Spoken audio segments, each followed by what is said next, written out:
और सबसे पहले बात करेंगे बजट के हवाले से। तो नए माली साल 2024-25 के लिए सिंध का बजट आज पेश किया जाएगा। सिंध काबीना के इजलास में पहले बजट की मंजूरी ली जाएगी। बजट का हजम 3,300 अरब रुपए से जायद रखा गया।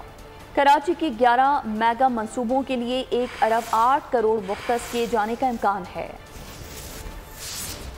विफाक और पंजाब के बाद सिंध भी बजट पेश करने के लिए तैयार। नए माली साल 2024-25 का बजट आज पेश किया जाएगा। सिंध का मजमूई बजट का तखमीना 3300 अरब रुपए रखा गया है। गैर तरक्याती बजट के लिए 1900 अरब रुपए मुख्तिस करने की तजवीज। सूबाई मुलाजमीन की तनख्वाहों की मद में 728 रुपए मुख्तिस करने की तजवीज दी गई। मुलाजमीन की पेंशन के लिए 260 अरब से जायद रकम मुख्तिस। सिंध के तरक्याती बजट का कुल हजम 959 अरब रुपए से जायद होगा। कराची के 11 मेगा मंसूबों के लिए 1 अरब 8 करोड़ मुख्तिस किए जाने का इम्कान है। महकमा तालीम की 875 स्कीमों के लिए 32 अरब 16 करोड़ रुपए, महकमा सेहत की 210 तरक्याती स्कीमों के लिए 18 अरब रुपए, महकमा पब्लिक हेल्थ इंजीनियरिंग की 470 स्कीमों के लिए 24 अरब मुख्तिस करने की तजवीज दे दी गई। जराये के मुताबिक सिंध के बजट में कोई भी नई तरक्याती स्कीम शामिल नहीं होगी। 4249 तरक्याती स्कीमों के लिए 300 अरब से जायद रकम, सूबाई और जिले तरक्याती स्कीमों के लिए 550 अरब से जायद रकम मुख्तिस करने की तजवीज है।